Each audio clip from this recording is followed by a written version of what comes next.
nampaknya kunci persoalan pokok tidak terbentuknya koalisi ini kan ada di cawapres. Nah, bagaimana pendapat Mas Adi ini? Ya, saya kira ada benarnya, mesti itu tidak bisa digeneralisasi ya. Kalau persoalan cawapres ini kan ujiannya pertama di poros perubahan sama di koalisi Gerindra dan PKB. Jadi iman politik dua poros ini sebenarnya sedang diuji betul, Bang. Apakah soal poros yang saat ini sudah terbentuk, capresnya sudah muncul, akan tetap solid sampai pendaftaran di Oktober nanti di 2024? Misalnya siapa yang bisa menjamin bahwa Gerindra dan PKB itu akan tetap solid kalau Muhaimin Iskandar tidak dipilih sebagai pendampingnya Prabowo Subianto? Beberapa waktu yang lalu cukup tersirat bagaimana elit-elit PKB bermanuver.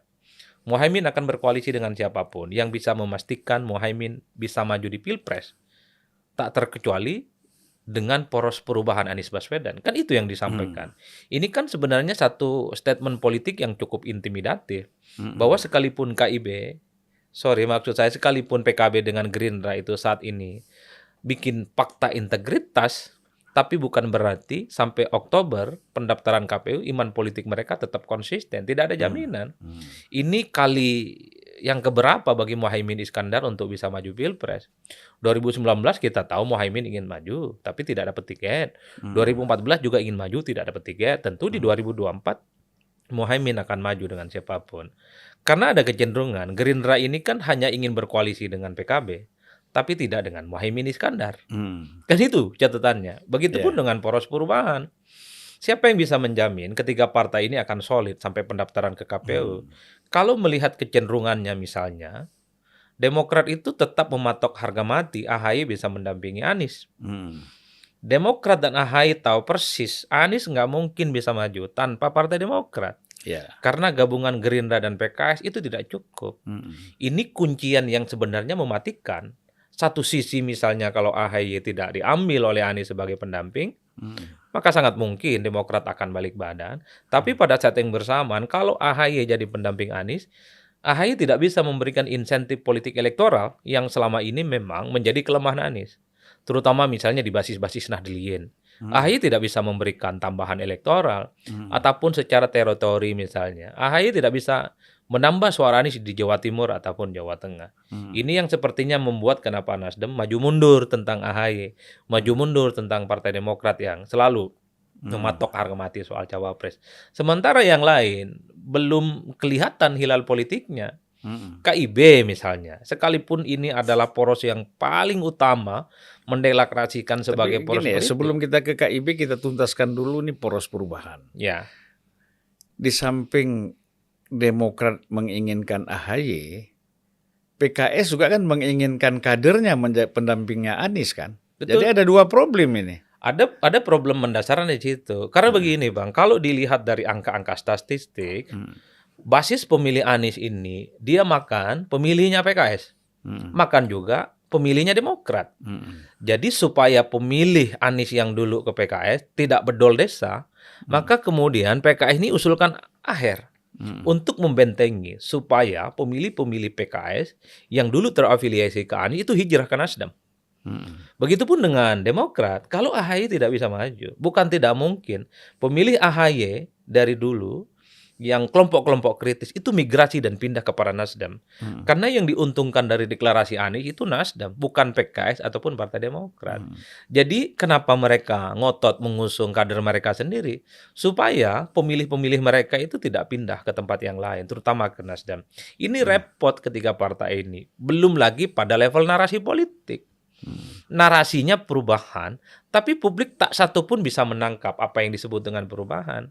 Di berbagai kesempatan kan sering ngomong, coba sekali-kali Anies tampil ke publik bilang sebagai poros perubahan, Anies akan mengevaluasi secara total apa yang sudah dilakukan oleh Jokowi selama 10 periode. Selama 2 periode, kan gitu maksudnya. Kenapa begitu Bang? Karena pemilih Anies itu adalah pembenci-pembenci Jokowi. Pemilih Anies itu adalah mereka yang kelompok kritis dan tidak setuju dengan semua kebijakan politik Jokowi. Infrastruktur dikritik, IKN dikritik, ada oligarki yang disebut dengan ambang batas presiden 20%. Anies tidak pernah bicara itu.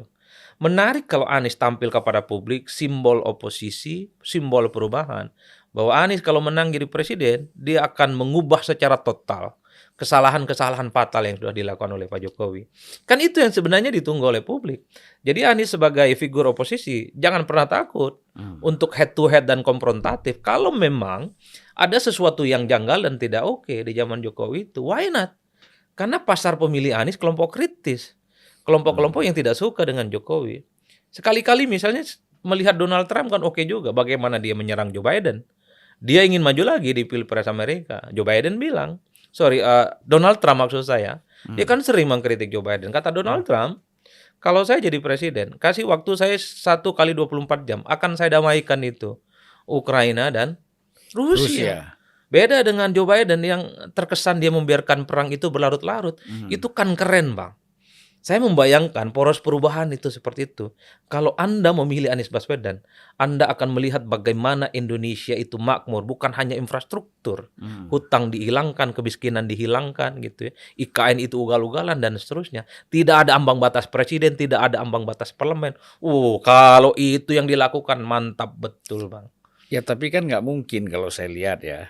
Karena dalam pandangan saya, Anies ini kan kelamaan di birokrasi, ya dari Menteri Pendidikan diberhentikan, kemudian kita tidak melihat apa langkah-langkahnya yang spektakuler. Ya.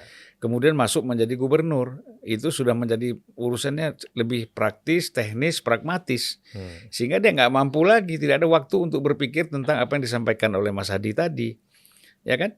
Melontarkan pikiran-pikiran yang segar, yang kritis, yang alternatifnya memang bisa dirasakan lebih penting dari situasi yang ada. Nah, oleh karena itu saya melihat agak sulit ya buat Anies mampu melahirkan pikiran-pikiran seperti itu. Ya, kalau sekarang tidak boleh tidak, Anies harus mulai membiasakan diri, memanjakan para pemilihnya yang selama ini memang cukup tidak nyaman dengan pemerintahan Jokowi. Kan itu yang sebenarnya ingin ditunggu betul, Bang. Kalau di medsos, pendukung-pendukung Anies itu kan paling galak dan paling keras mengkritik Jokowi. IKN itu dianggap sebagai kebijakan yang salah total. Di tengah pandemi COVID memindahkan ibu kota dengan dana yang berlimpah, itu kan dianggap fatal. Tapi itu kan tidak bunyi, tidak disampaikan oleh Anies.